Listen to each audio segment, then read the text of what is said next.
welcome to Morning Vibes with Dr. Jerry the First, episode 183. It's Thursday, the 15th day of March 2018. My names are Dr. Jerry the First Oguzie. Today we are discussing the title that says Emotional Infidelity is Escalating. Here are the warning signs.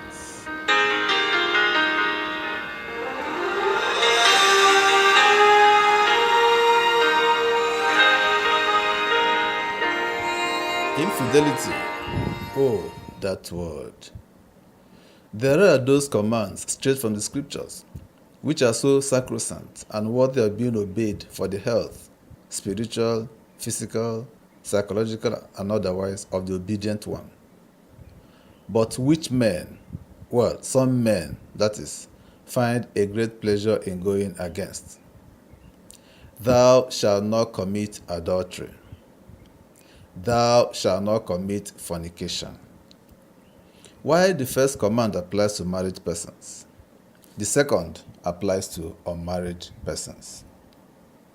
For years, infidelity was judged from the physical point of view, but no one took into cognizance that the process that leads to infidelity is not just a one-off process, not a one-day's affair. It's a continuous one that starts first in the head of the adulterer, in his or her imagination, in his or her fantasy, before finally being let out in the physical.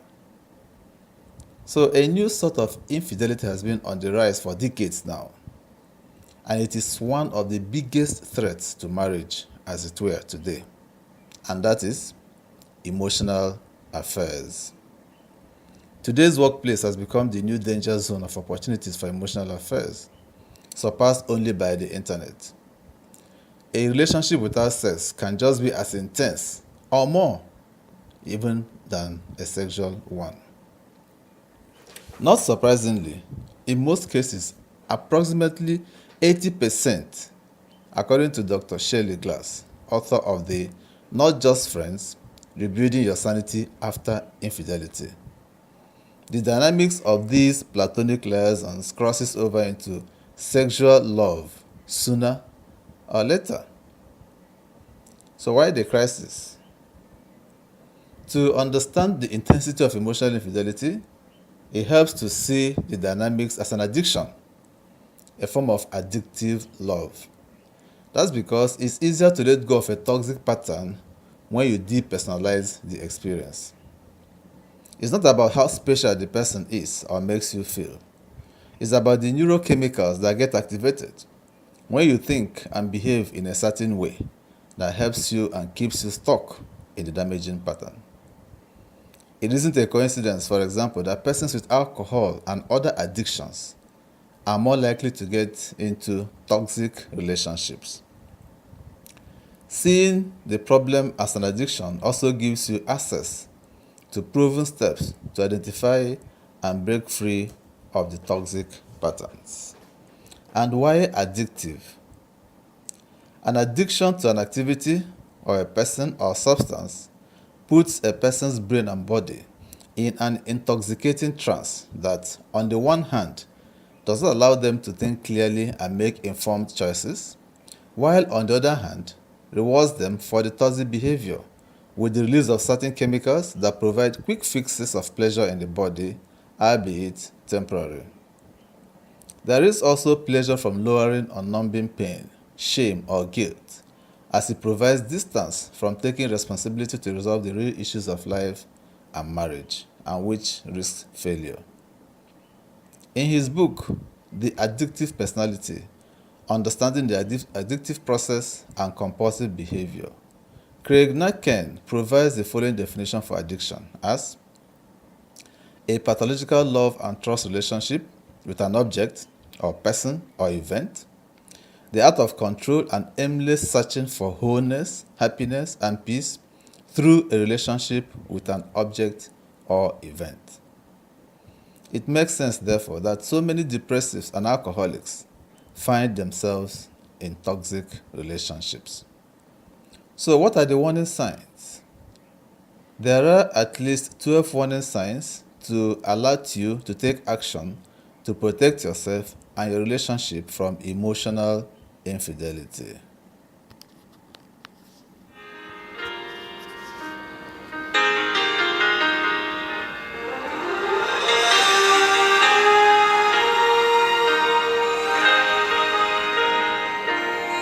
The first warning sign is you thinking and saying you are just friends with an opposite sex. If you've been thinking or saying we are just friends, think again. If it's a member of the opposite sex, you may be swimming in treacherous waters. Those very words are dangerous to your marriage. This rationale allows you to make excuses, or more plainly, to tell lies to yourself and others about something you know in your guts is wrong. Regardless of how strongly television and entertainment promote the idea of opposite sex friendship, and in fact, this is part of the problem, as not only okay but also right to demand unconditional trust in most cases, an intimate friendship with a member of the opposite sex that you find interesting and attractive poses great risks. 2. Treating them as a confidant, sharing intimate issues. Sharing thoughts and deepest concerns, hopes and fears, passions and problems, it what deepens intimacy. It builds an emotional bond between two people. Time better used in marriage relationship. Giving this away to another person, regardless of the justification, is infidelity. It is a betrayal of trust. This is especially true when you consider that emotional intimacy is the most powerful bond in human relationships, much stronger than a sexual one. 3. Discussing troubling aspects of a marriage and your partner. Talking or venting to a person of the opposite sex about what your marriage lacks, what your partner lacks, or what you're not getting to make you happy sends a loud message that you are available for someone else to love and care for your needs. And that makes you very vulnerable. It is also a breach of trust. And like gossip, it creates a false sense of shared connection and an illusion that you, your happiness, your comfort and needs are totally valued by this person, when in truth, this has not been put to the test. 4. Comparing them verbally and mentally to your partner. Another danger sign is a thinking pattern that increasingly finds what is positive and just right about a friend and negative and unfulfilling about your partner. This builds a case for the friend and against the partner. Another mental breach of trust.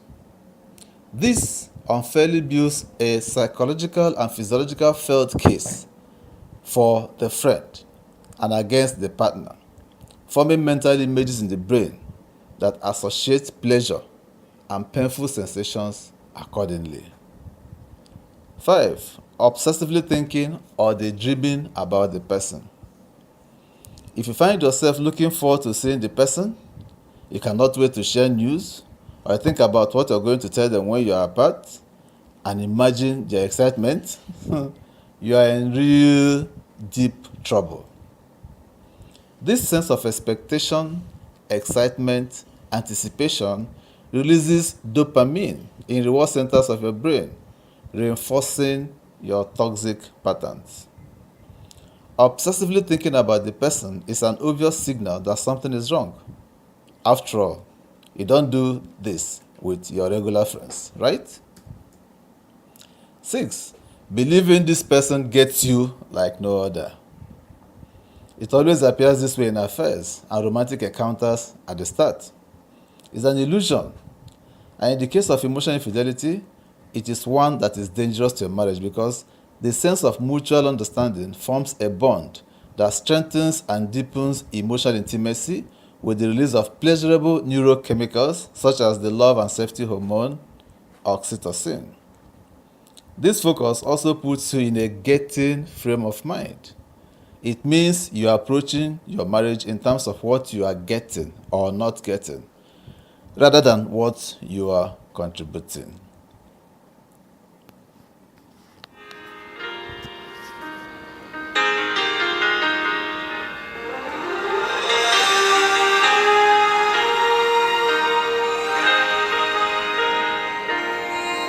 The seventh warning sign is pulling out of regular activities with your partner or family or even your workplace. Being absorbed with desire to spend more and more time talking, sharing, being with the person, it's only natural to begin to resent time you spend on responsibilities and activities at home or even at work. As a result, you begin to pull away, turn down, or make excuses for not joining regular activities with your partner and family. Family members notice you are withdrawn, irritable, and unhappy. Number 8, keeping what you do secret and covering up your trail. Secrecy itself is a warning sign. It creates a distinct closeness between two people and at the same time grows the distance between them and others.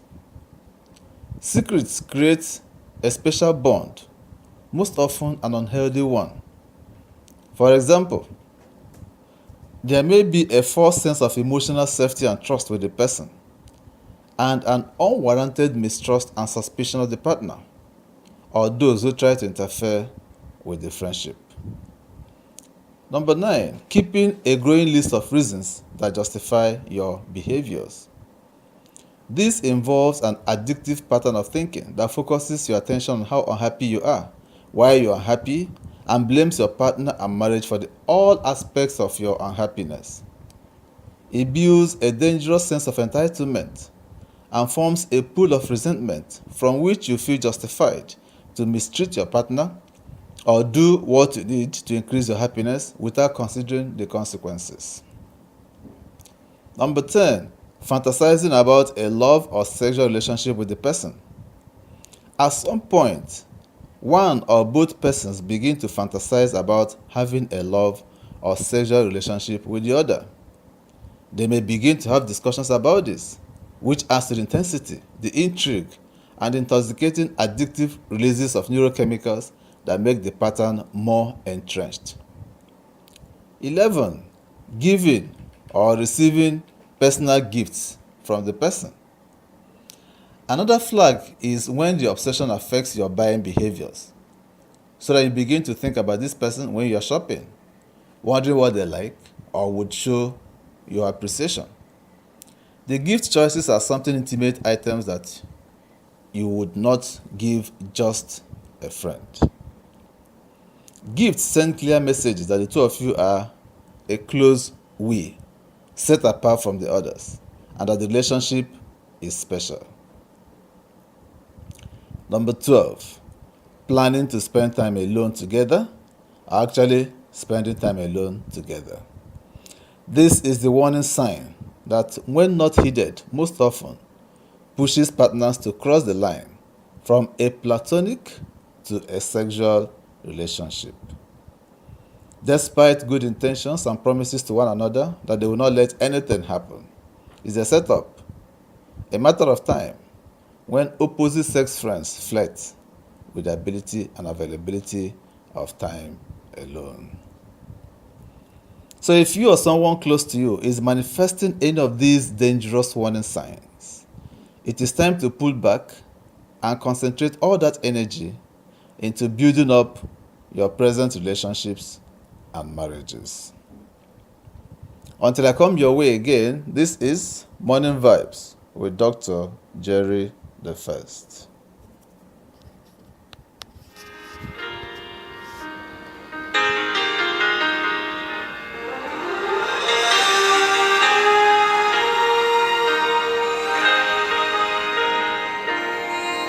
This program is powered by Top Media and Communication Nigeria. All rights reserved. Thank you for listening to this broadcast today. It would please us to no end if you continue to visit our podcast. And so, to be able to do that, kindly click on the red subscribe button towards your right to subscribe to our channel. In the same vein, also click on the bell beside the subscribe button so that you can always receive the notification for any new podcast we upload. Also give us a thumb up to like this podcast. These help us to grow. And do help us share the podcast to your friends in the different social media sites you belong to. Click on the share tab just below the podcast and share directly from there. The full text of this podcast is on our blog, and would you want to read it, kindly visit the blog. We have a Facebook page where we also post our podcast on a daily basis. If you're on Facebook, kindly like our Facebook page. The links to our blog and our Facebook page are in the description box right below. Thank you for your attention. Do have a very nice day.